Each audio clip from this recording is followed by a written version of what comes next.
it is vital for students to express their voice and counter the misinformation we see in our society. We really believe that the prosthetic is an extension of their personality, and we want to really maximize that. Food is everything. Food is life. Food is love. Adversity, unfortunately, is when the best of every human being shows up. 2.2 billion people lack access to safe, clean water. That doesn't sit well with us.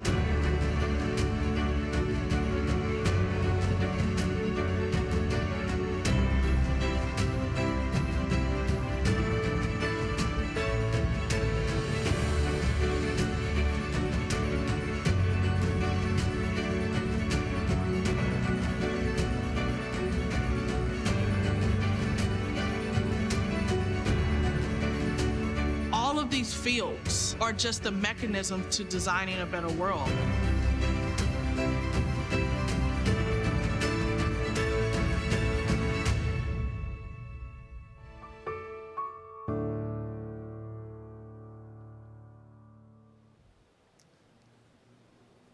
All right. Hello, 3% Conference. Welcome, happy 10 years, and isn't it good to be together here in community? I am so thrilled to be here.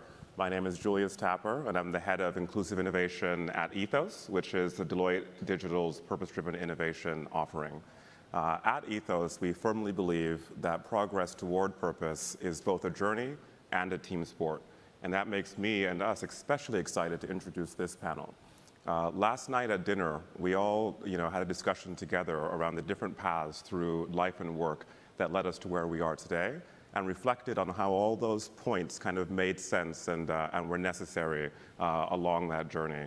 And that is exactly what the Black Executive CMO Academy is about.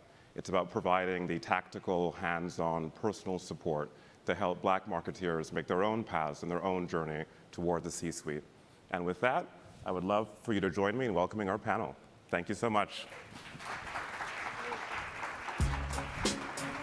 Please welcome to the stage Shavalerie Thurman, line producer of Court TV, Jerri, DeVard, founder of Black Executive CMO Alliance, Kimberly Paige, founding member of BECA CMO BET Networks, and Ruth Martin, the BECA Playbook Program Lead and Customer Strategist for Deloitte Digital.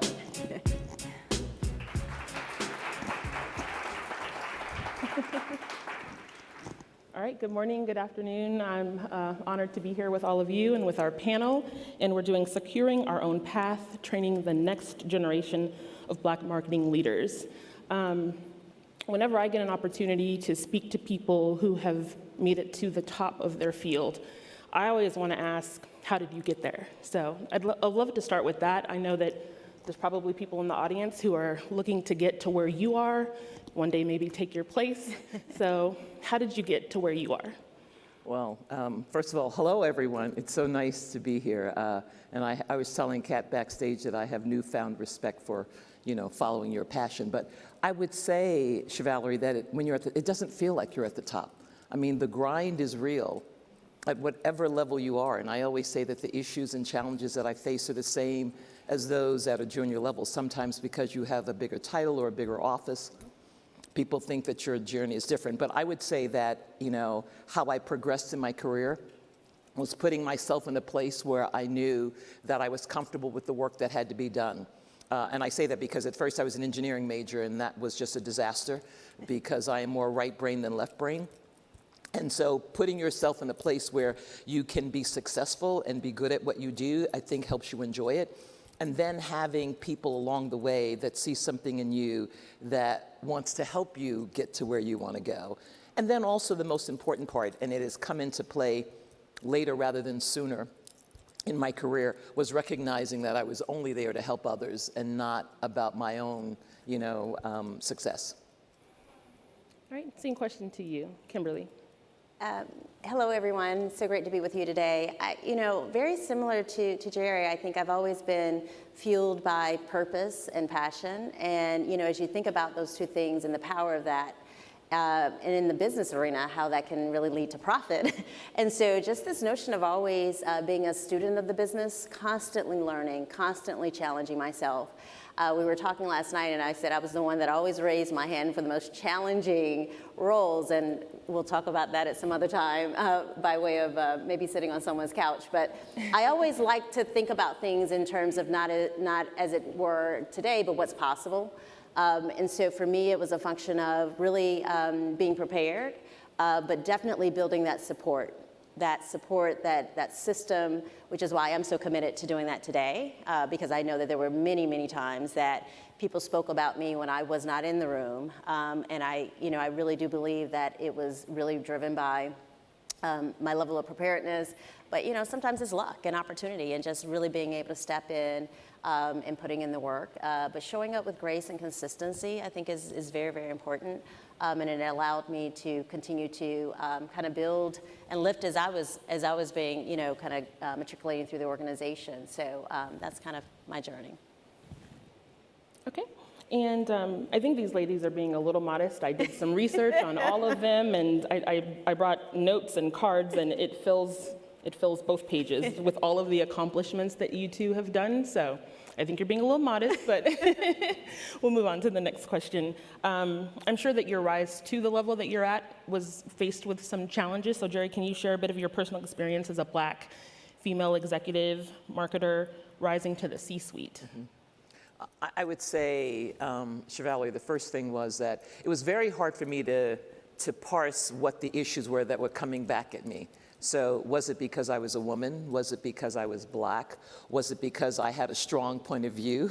Was it because my intensity and confidence, rocked some people? So I couldn't parse it, but I knew that every morning when I looked in the mirror, I saw that Black face looking back at me, that woman looking back at me, and I knew what that meant to me, but I knew that meant less than to others, and I never owned that. So the challenges that I faced, I put in a box that they were all solvable. Because if I said, well, someone doesn't like me or isn't being, giving me the same opportunities because I am Black and a woman, there was absolutely nothing I could do about that. Right. But if there was something that I had to learn about politics, relationships, expertise, then I became a student of that and trying to understand what it took to be successful in the environment that I was in. Same question to you. Can you repeat the question? Yeah. Just talk about your personal experiences rising to the C-suite as a Black female executive. Yeah, I think, it was really a lot of, again, proven results. And, sadly, that bothered people at times, especially when, you continue to, I'm going to take on the most challenging role that no one has been able to solve, and then you solve it, right? And then there's this, well, thank you for the business, but there was always a little bit of the, I could feel a little bit of the kind of backlash of, well, how did she figure that out, right? And so I think for me, it's been, just a function of being able to try to break down those barriers. I mean, I think, Jerri's absolutely right. There are things that you can't solve, but really standing up in your truth and saying, I'm here to add value. And I think I've been fortunate enough to be in business situations where, the business is about the business. And if you are proving results, and I think, again, just showing up with a sense of integrity and consistency, I think it works. But, there have been times where I had to,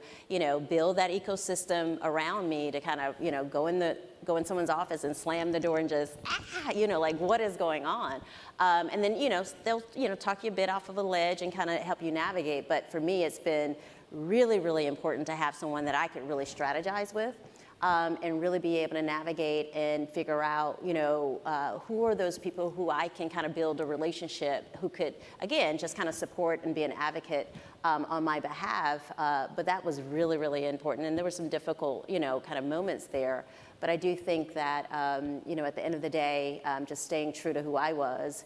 And I think oftentimes, I started my career many, many years ago at P&G, and we, it was very process oriented. We we would walk in because we thought we had to be like these little robots, you know, in the sense of the work. And while it was an amazing experience, it really wasn't until, for me personally, that I recognized my own value and the confidence. And that generally, if I were in a room, especially as a Black woman, it meant not only was I prepared, I was probably overly prepared, right? And just knowing that you know, because of all those barriers, that confidence just kind of not, you know, it settled me in a way that allowed just such a quiet confidence in the room, that I didn't feel like I had to fight as much, because it felt like, you know, I knew that I, you know, was really adding value. I could track my value back to the revenue growth of the business.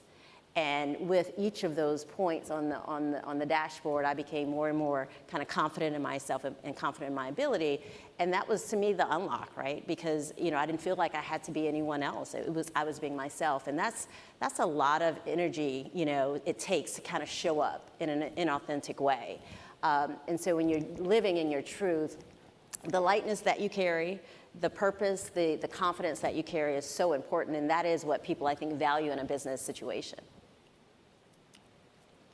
Because of the challenges that you faced in your careers, Jerri, for you, you've now formed something called BECA, so that hopefully the next generation of upcoming CMOs don't have the same challenges. So can you tell us what BECA is, what it stands for, and what you hope to accomplish with this new project? I would love to.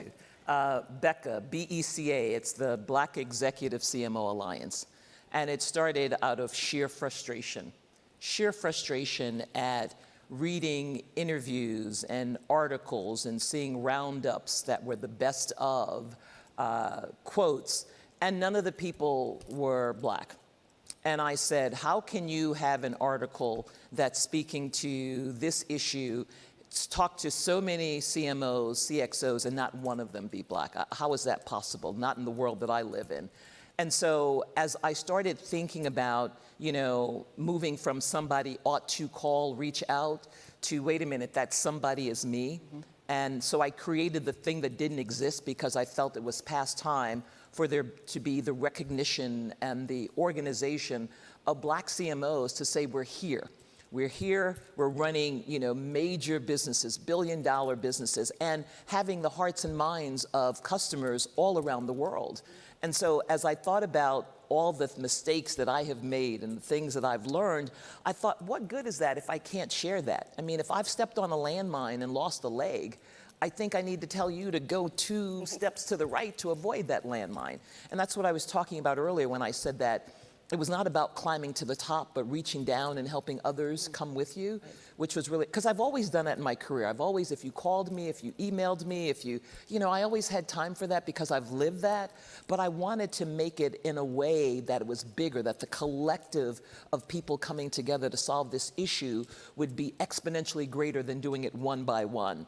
So I started talking to people that I knew. I reached out to Kim, I reached out to several people, and I talked about, what are you struggling with? What are your issues? What are you happy about? What are you excited about?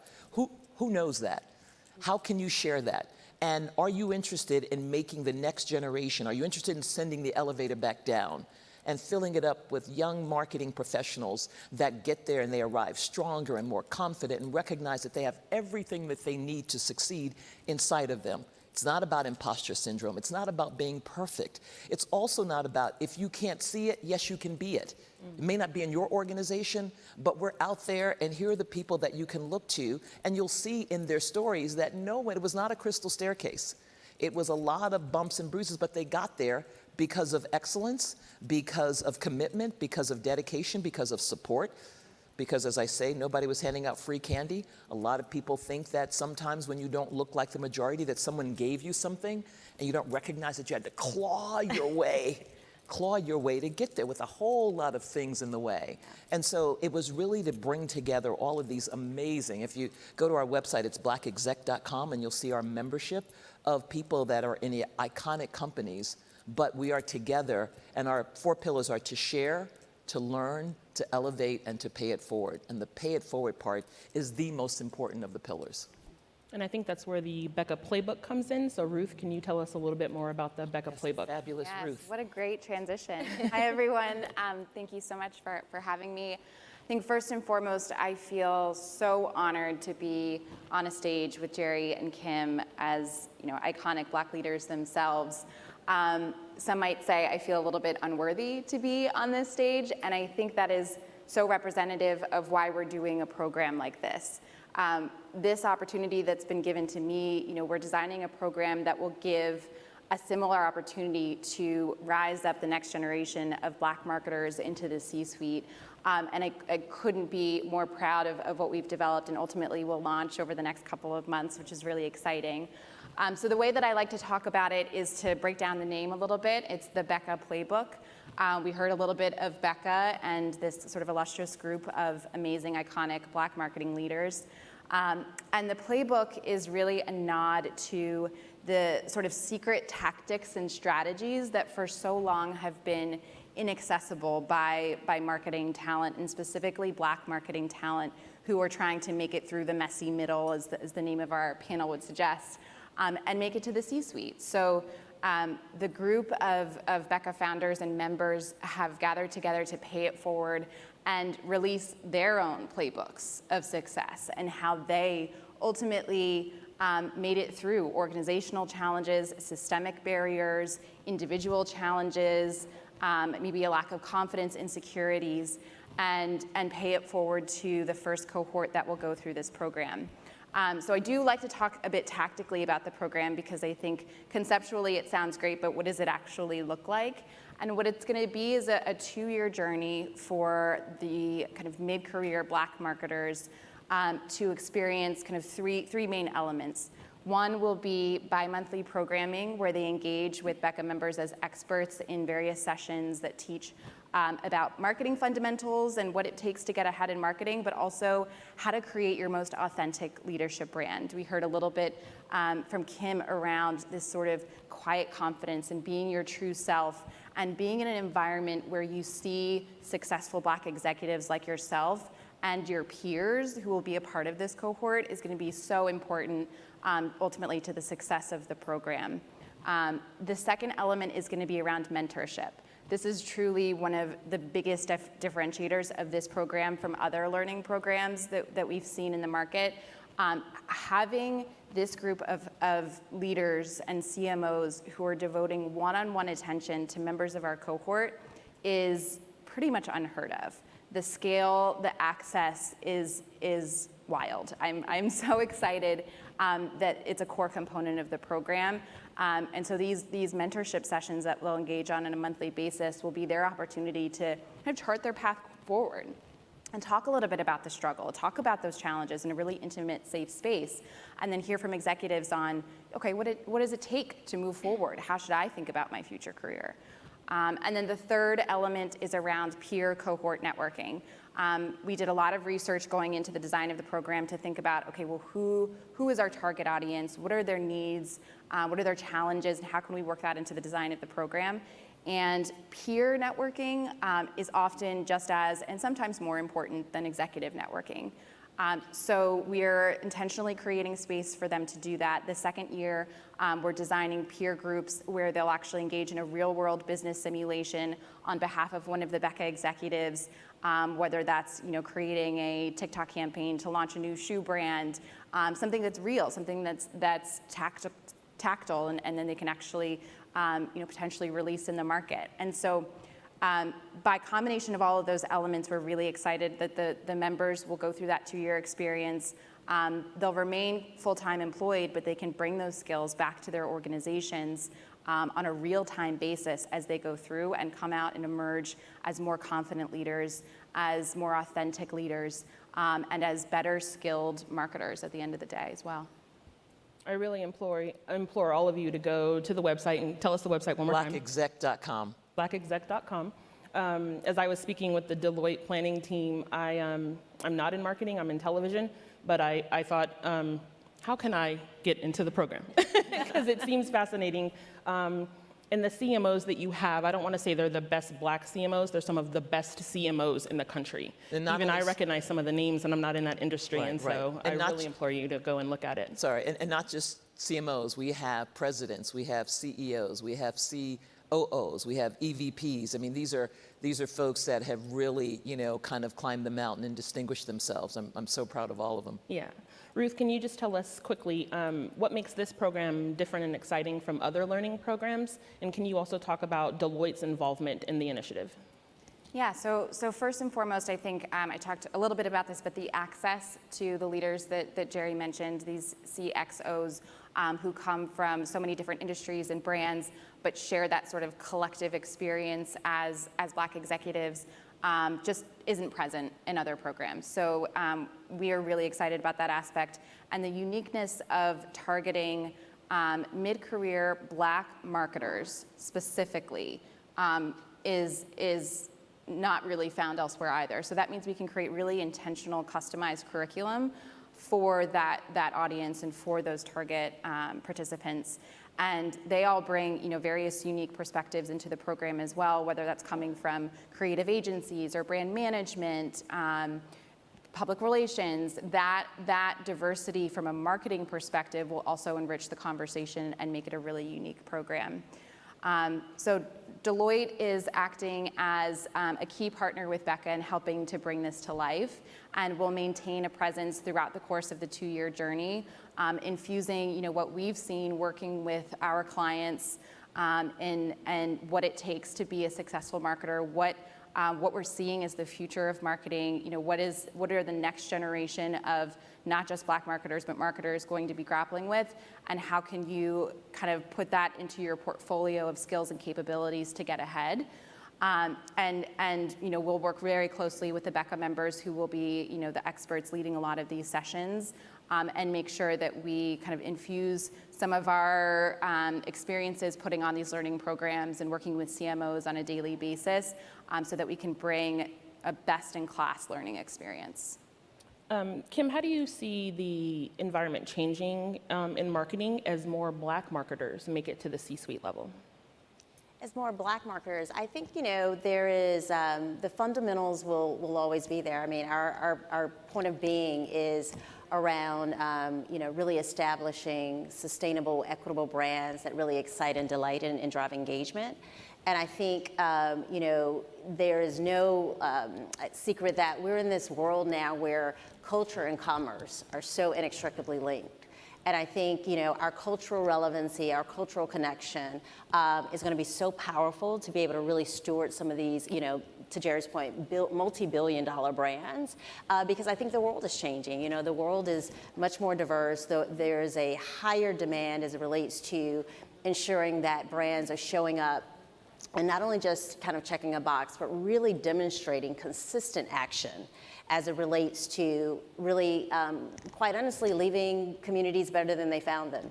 And a part of that cannot happen if you don't have that diversity, not only at the table, but in a position of influence, right? And just to be able to have people who have that perspective, that come to the table knowing the importance of how you show up in a way that is inclusive, that really understands the broadness and the collective that, can really be put behind a business. I often call it like an ROI, and that is return on influence. Because we know when our community gets behind a brand, there's no marketing investment you can make that can, put that kind of trajectory behind that brand.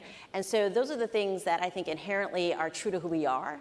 And to be able to bring that to the business arena is really, quite honestly, a game changer and an unlock for most businesses. And I think, again, you've got to be able to connect with the communities that you serve. You got to, I fundamentally believe I can't serve you, I can't lead you if I'm not willing to serve with you.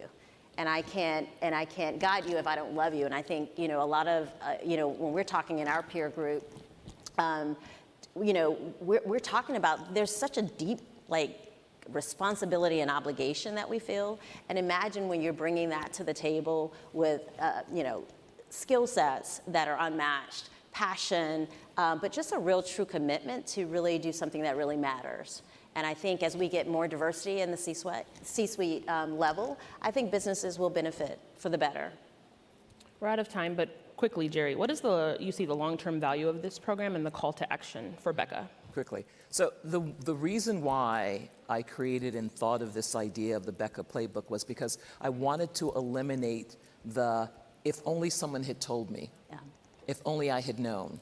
How many times have you thought about that? So what we're looking to do collectively is eliminate that and share with you what you need in order to succeed that no one else is going to tell you. And I want companies and individuals to really think about, how can I be a part of that? How can I retain, reduce attrition, and really invest in my talent? When I think about what you all are trying to do, it reminds me of Viola Davis during one of her speeches when she said, the only thing that separates me from other actresses is the opportunity. And I feel like BECA is going to give a lot of people the opportunity that they wouldn't have had otherwise. Yeah, so absolutely. Our time Yes. went by really, really fast. It did. I cannot believe that it's over, but it's been an honor and a pleasure to speak with all of you. And if you need a journalist in the program, I'm available. Thank you all so Thank much. you, guys. Shavalerie. Thank you. Thank you.